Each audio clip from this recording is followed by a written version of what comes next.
ఓం శ్రీ సాయిరామ్. సాయి గురుకులం కార్యక్రమానికి స్వాగతం. గురువు యొక్క విశిష్టత, ప్రాధాన్యత ఏమిటనేటువంటిది మనకు రామాయణం చెప్తుంది. ఏ యుగంలోనైనా సరే గురువు లేనటువంటి పరమాత్మ యొక్క నరుడి జన్మ సార్థకతం కాదనేటువంటిది మనకు రామాయణం రుజువు చేస్తుంది. ఎందుకంటే పరబ్రహ్మ మానవ రూపంలో అవతరించడానికంటే ముందే ఆ నరుడి జన్మలో ఉన్నటువంటి పరమాత్మకు గురువును నిర్దేశిస్తాడు బ్రహ్మ. ఎందుకంటే గురువు లేనటువంటి జీవితం శోభించదనేటువంటిది వేదాలు చెప్తున్నటువంటిది. అదేవిధంగా పరబ్రహ్మ నరుడిగా ఈ లోకంలో సంచరించినటువంటి రామావతారం. అసలు పరబ్రహ్మకు గురువుతో ఏమవసరం? సాక్షాత్తు అన్నీ పరబ్రహ్మలోనే మిళితమై ఉన్నాయి కదా. గురువు యొక్క అవసరం ఏమిటి? ఇక్కడ పరబ్రహ్మకు గురువు అవసరం లేదు, కానీ పరబ్రహ్మ నరుడి రూపంలో ఈ భూమిపై నడయాడుతున్నప్పుడు తప్పకుండా అది నరుడైనా నారాయణుడైనా సరే ఈ భూమిపైన నడయాడుతున్నప్పుడు ఖచ్చితంగా గురువు ఆవశ్యకత ఉందనేటువంటిది మనకు రామాయణం తెలియజేస్తుంది. బ్రహ్మ ఒకసారి వశిష్ఠ మహాముని వద్దకు వచ్చి అడుగుతారు, మీరు రఘువంశ పురోహితుడిగా వ్యవహరించాలి అని అడుగుతాడు. వశిష్ఠునికి ఆశ్చర్యం వేస్తుంది. అతడు బ్రహ్మజ్ఞాని కావాలనుకున్నాడు. అతడు ఆధ్యాత్మిక సాధన వైపు వెళ్ళాలనుకుంటున్నటువంటి వశిష్ఠ మహాముని బ్రహ్మను అడుగుతాడు, నేను ఒక రఘువంశానికి పరిమితమై ఆ రఘువంశానికి నేను పూజారి కావడం ఏమిటి? ఇది ఎలా సాధ్యము? మీరు ఎలా నిర్దేశిస్తారు అని చెప్పి బ్రహ్మను వశిష్ఠ మహాముని అడుగుతాడు. అప్పుడు బ్రహ్మ చెప్తాడు, కొద్ది కాలానికి పరబ్రహ్మ నరుడి రూపంలో రఘువంశంలో జన్మించబోతున్నాడు. కాబట్టి ఆ నారాయణుడికి గురువు అయ్యేటువంటి అర్హత నీకొక్కడికే ఉంది. కాబట్టి ముందు నువ్వు ఆ రఘువంశానికి పూజారిగా నువ్వు బాధ్యతలు స్వీకరిస్తే నువ్వు రఘువంశంలో జన్మించేటువంటి పరబ్రహ్మకు గురువు అవుతావన్నారు. వశిష్ఠుడు ఎంతో సంతోషించిపోతాడు, తన్మయత్వాన్ని పొందుతాడు. ఎందుకంటే అప్పటి వరకు ఇద్దరే గురువులు. దేవతల గురువు బృహస్పతి, రాక్షసుల గురువు శుక్రాచార్యుడు, ఇద్దరే గురువులు.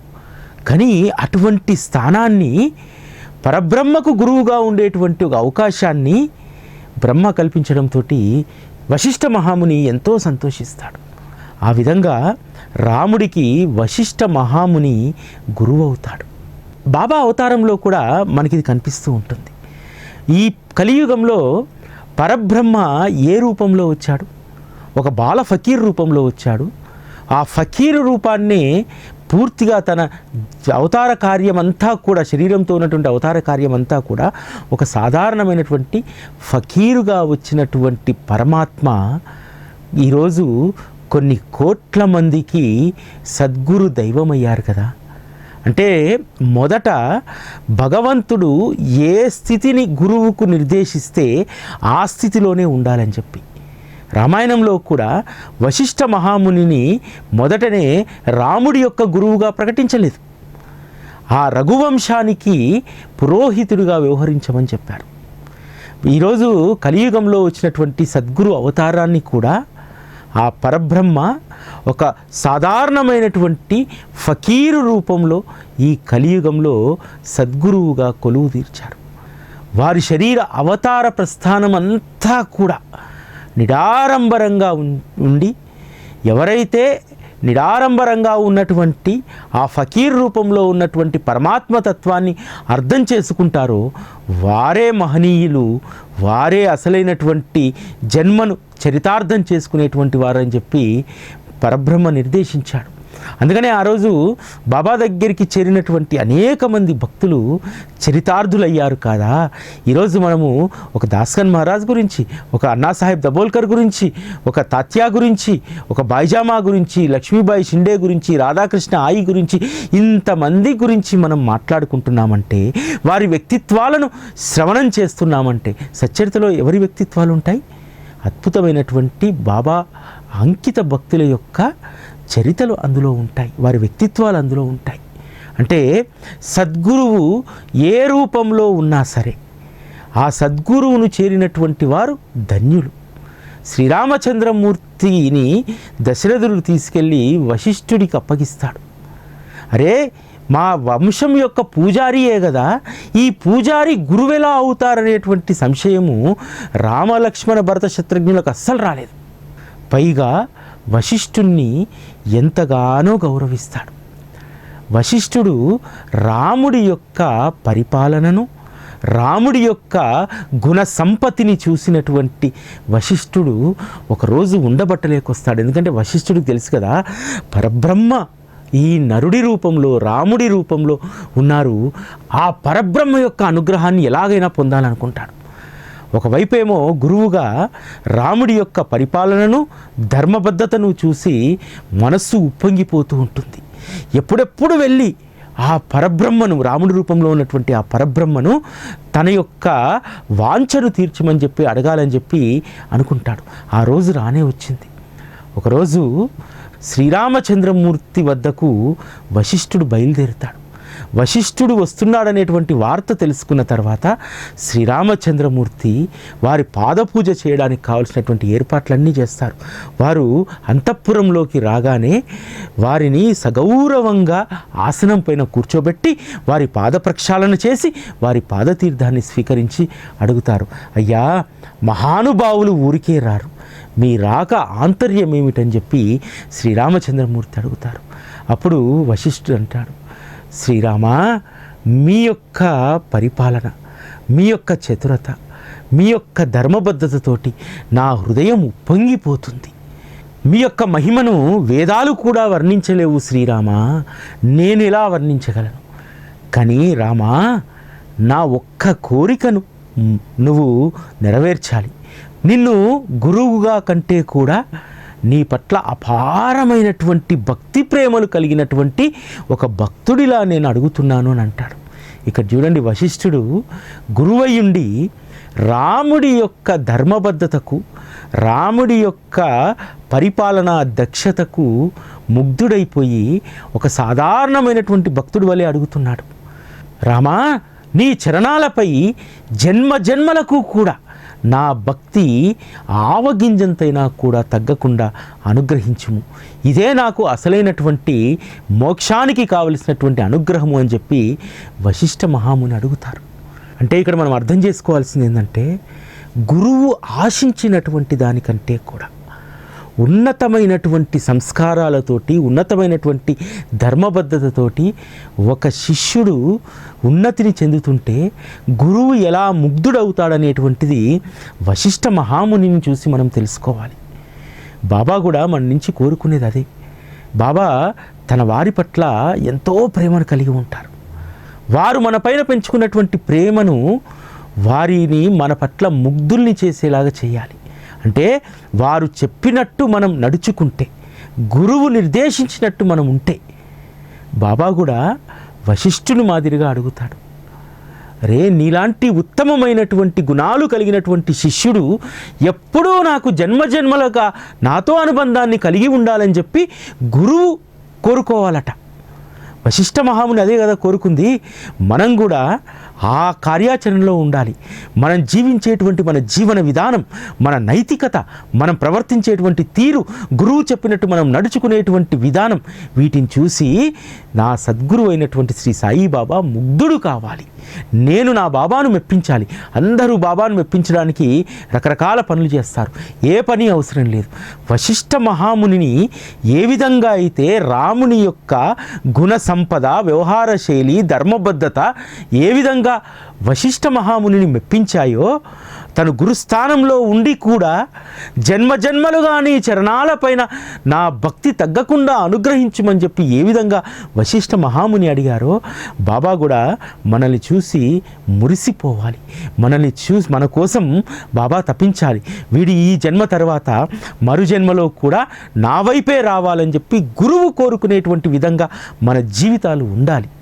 మన కపర్దే భార్య విషయంలో చెప్తాడు కదా, లక్ష్మీ కపర్దే బాబా సేవ చేస్తుంటే ఆమె చేతులు నొస్తున్నాయని చెప్పి బాబా ఆమె చేతులు నొక్కుతూ ఉంటాడు. శ్యామ అడుగుతాడు, ఏమిటి ఈ సేవ ఒకవైపు శిష్యురాలు గురువుకు సేవ చేస్తుంది, గురువు మరలా శిష్యురాలకు సేవ చేస్తున్నారు.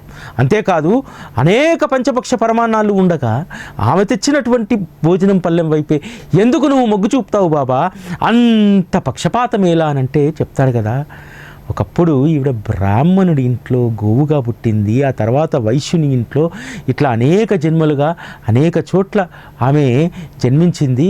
చాలా జన్మల తర్వాత మరలా ఇప్పుడు నా వద్దకు వచ్చింది. ఆమె సమర్పించినటువంటి నైవేద్యాన్ని ఇప్పుడు తృప్తిగా తినని శ్యామ అని అంటాడు కదా. అంటే ఈ అన్ని జన్మల్లో కూడా ఆవుగా పుట్టినప్పుడు, వైశ్యుని ఇంట్లో కోడలుగా పుట్టినప్పుడు, బ్రాహ్మణుని ఇంట్లో స్త్రీగా పుట్టినప్పుడు, అన్ని కులాల్లో శూద్రుని ఇంట్లో పుట్టినప్పుడు, క్షత్రియుడి ఇంట్లో పుట్టినప్పుడు, ఏ ఇంట్లో పుట్టినా సరే, ఏ వర్ణంలో ఆమె పుట్టినా సరే, ఆమె యొక్క సుగుణాలు ఎప్పుడూ ఒకే రకంగా ఉన్నాయి. భగవంతుని పట్ల, గురువు పట్ల ఆమెకున్నటువంటి ప్రేమ తగ్గలేదు. అందుకనే ఈ జన్మలో మళ్ళీ నాకు దగ్గరైంది. ఆ విధంగా మన జీవితాలు ఉండాలి. అది బాబా కోరుకునేటువంటిది. వశిష్ఠ మహాముని రాముణ్ణి ఈ విధంగా కోరితే మరొక సందర్భంలో శ్రీరామచంద్రమూర్తి గురువు యొక్క వైభవాన్ని తెలియజేస్తాడు, వశిష్ఠుడి యొక్క వైభవాన్ని. వశిష్ఠుడు ఒకసారి భరతుణ్ణి వెంటబెట్టుకొని రామలక్ష్మణులు ఉన్న చోట అరణ్యంలోకి వస్తారు.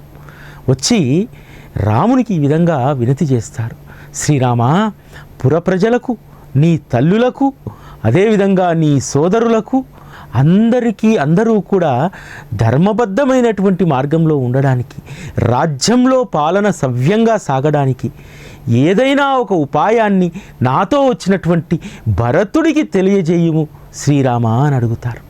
అప్పుడు శ్రీరామచంద్రమూర్తి ఎంత వినయంతో మాట్లాడతారో తెలుసా వశిష్ఠ మహామునితోటి.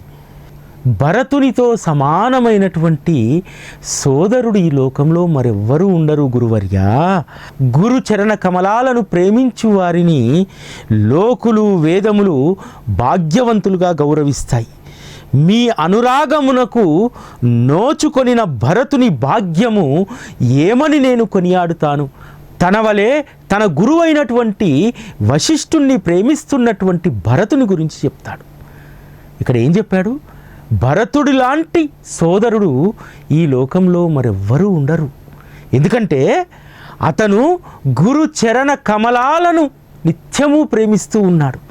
గురు చరణాలను ఎవరైతే ప్రేమిస్తారో అటువంటి వారిని లోకులు, వేదాలు గౌరవిస్తాయి. నా భరతుడు అంత ఉన్నతుడు. అంత ఉన్నత సంస్కారాలు ఏ విధంగా వచ్చాయంటే, నేను ఏ విధంగా నా గురువును ప్రేమించానో నా భరతుడు కూడా అదే విధంగా గురువును ప్రేమిస్తున్నాడు. ఈ విధంగా పలికినటువంటి రాముడు వశిష్ఠ మహామునితో అంటాడు, మునీశ్వర, ఉపాయములు మీరే తెలుపవలెను. మీ కోరిక నెరవేర్చుతూ మీ ఆజ్ఞను పరిపాలించడంలో అందరికీ భరతుడు మేలు చేయును. మీ నిర్ణయాలను నేను ఎలా శిరసా వహిస్తానో నా సోదరుడైనటువంటి భరతుడు కూడా అదే విధంగా శిరసా వహిస్తాడు అని చెప్పి ఇక్కడ చెప్పడం జరిగింది. అంటే గురువు ఆజ్ఞను పరిపాలించేటువంటి వారు అంతకు మించినటువంటి భాగ్యవంతులు మరొకరు లేరు. గురు చరణ కమలాలను ఎవరైతే నిత్యము వాటినే కొలుచుకుంటారో, వాటినే ధ్యానిస్తారో అంతకు మించినటువంటి భాగ్యవంతులు మరొకరు లేరు అని చెప్పి శ్రీరామచంద్రమూర్తి చెప్పారు. రాజ్య పరిపాలన కోసము ఏదైనా ఉపాయం చెప్పమంటే పరబ్రహ్మ కదా, భరతుణ్ణి దగ్గరికి తీసుకొని చెప్పవచ్చు కదా, చెప్పలేదు.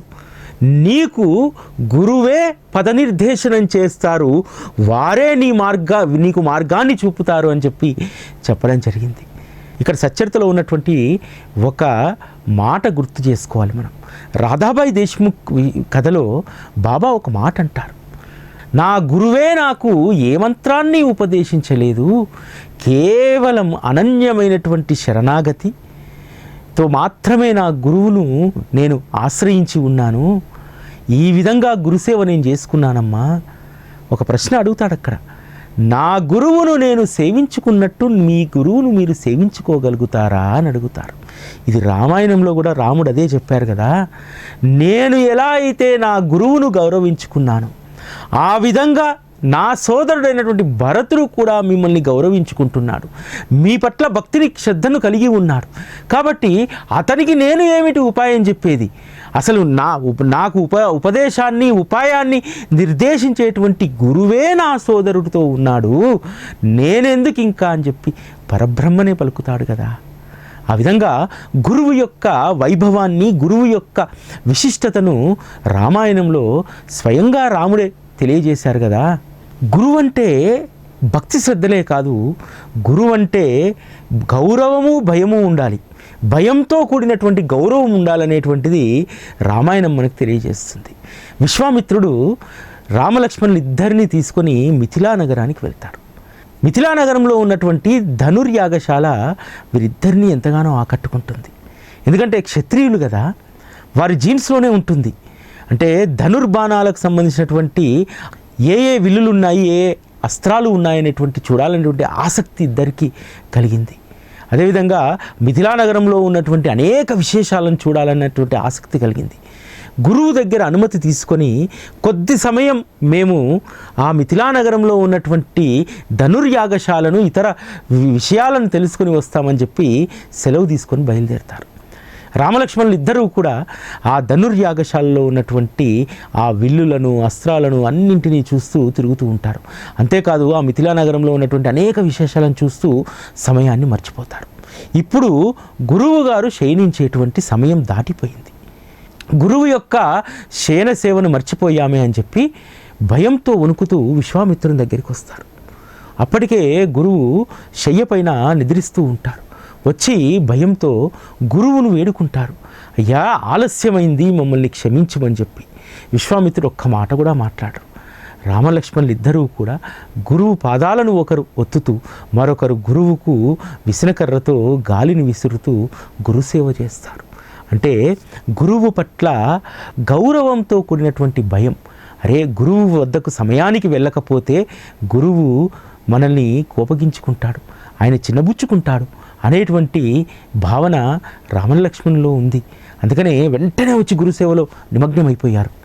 గురువు శిష్యుని పైన ఎంత ప్రేమాభిమానాలను చూపెడతారు, ఎంత ప్రేమను కలిగి ఉంటాడు గురువు అనేటువంటిది బాలకాండలో మనకు విశ్వామిత్రుడు రామలక్ష్మణులపై చూపెట్టినటువంటి ప్రేమ. నిజంగా దశరథ మహారాజన్నా అంత ప్రేమగా కొడుకులను చూసుకుంటాడో లేదో తెలియదు, కానీ విశ్వామిత్రుడు తన యాగాన్ని కాపాడి తన యాగానికి రక్షకులుగా నిలిచినటువంటి శ్రీరామ లక్ష్మణులపైన ఎంత ప్రేమను కలిగి ఉంటాడంటే కన్న బిడ్డల వలె చూసుకుంటాడు. ఎంత సుందరాంగులు కదా ఇద్దరు కూడా. ఆ సుందర మోములను చూస్తున్నప్పుడు విశ్వామిత్రుడి యొక్క నయనాలు కోటి సూర్యప్రభతో వెలిగిపోయాయట. తన శిష్యులను చూసుకొని మురిసిపోయేటువంటి వారట.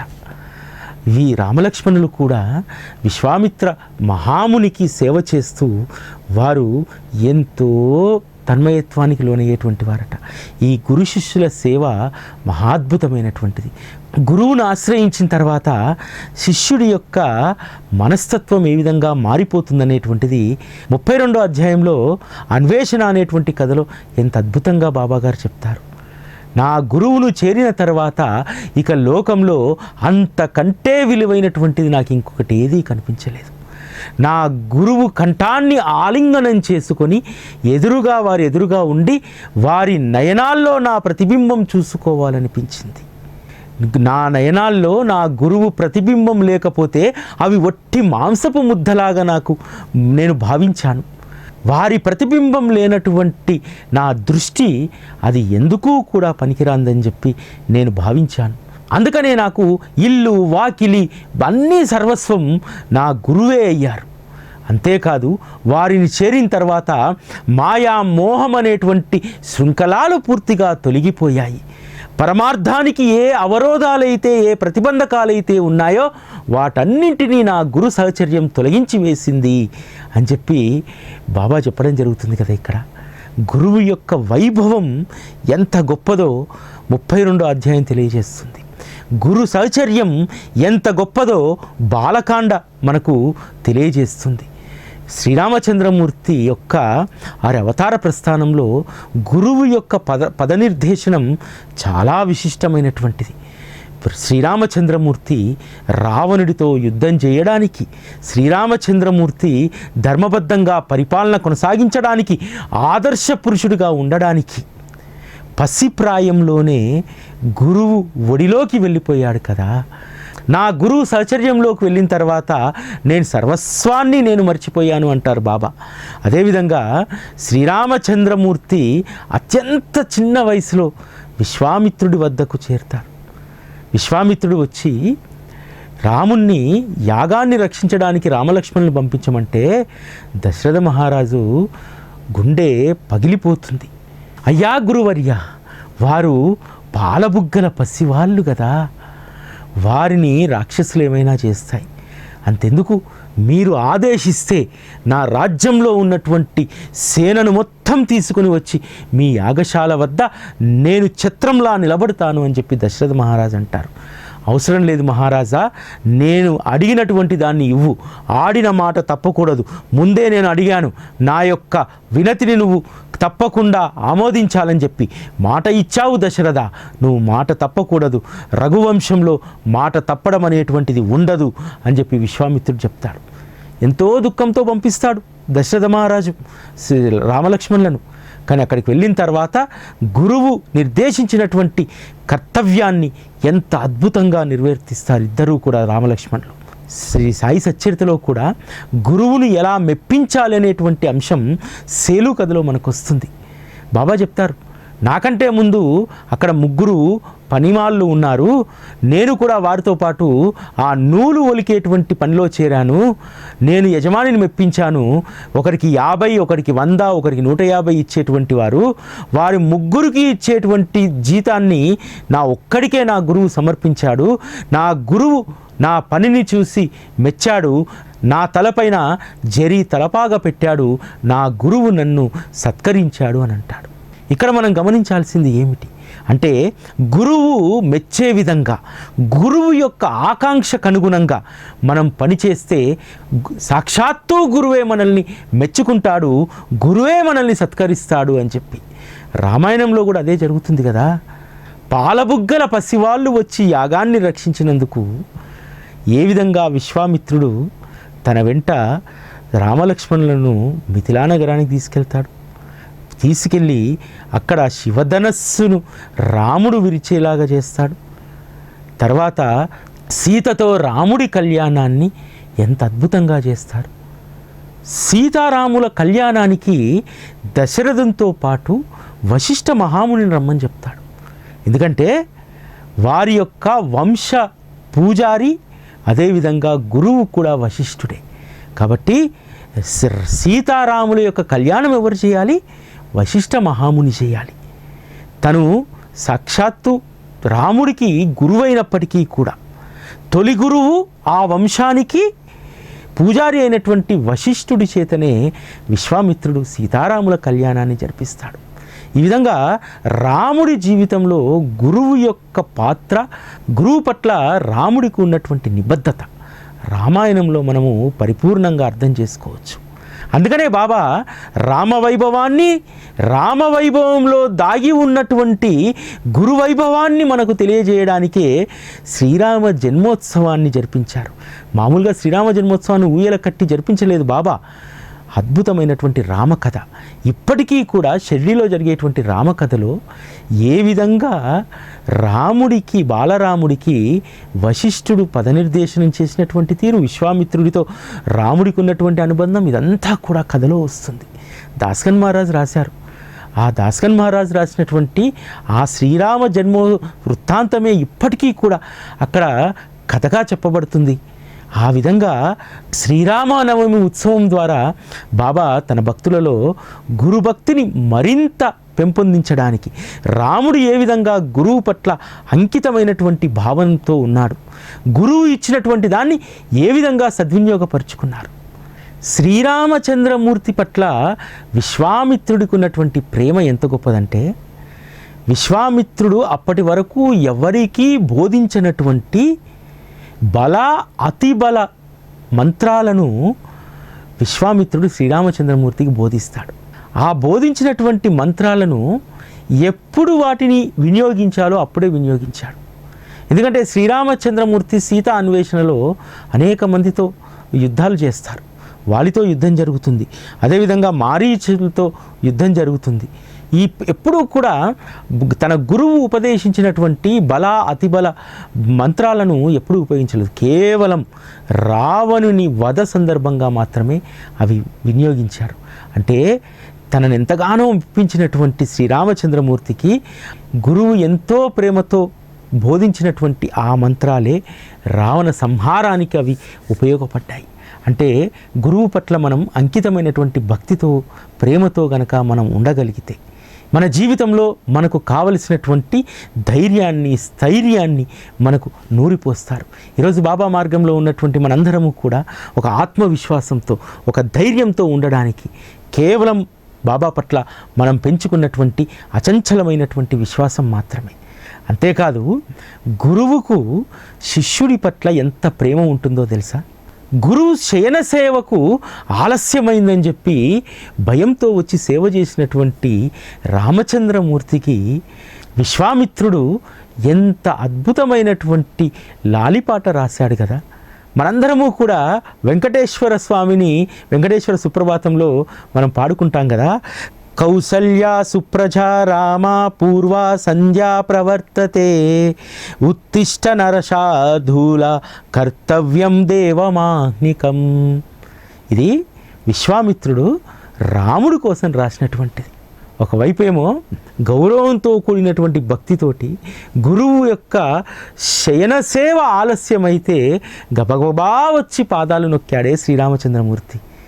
గురువేమో శ్రీరామచంద్రమూర్తిని నిద్రలేపేటువంటి అద్భుతమైనటువంటి ఈ శ్లోకాన్ని వారు రచించారు. మనం కూడా బాబా పట్ల ఇంత గొప్ప భక్తిని శ్రద్ధను కలిగి ఉంటే బాబా మన పట్ల కూడా అంతే ప్రేమను కలిగి ఉంటారు. గురు శిష్యుల మధ్యలో ఉండాల్సినటువంటి పరస్పర ప్రేమను రామాయణం తెలియజేస్తుంది. కలియుగంలో కూడా గురు శిష్యుల మధ్య ఉన్నటువంటి ప్రేమానుబంధం సాయిరామతత్వం మనకు తెలియజేస్తుంది.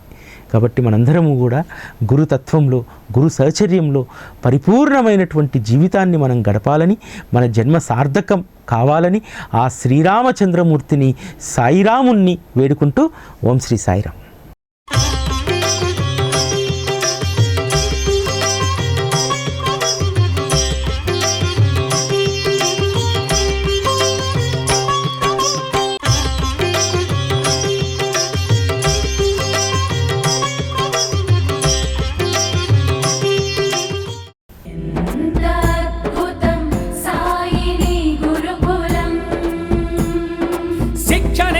శిక్షలు లేని శరణాగతి సౌదం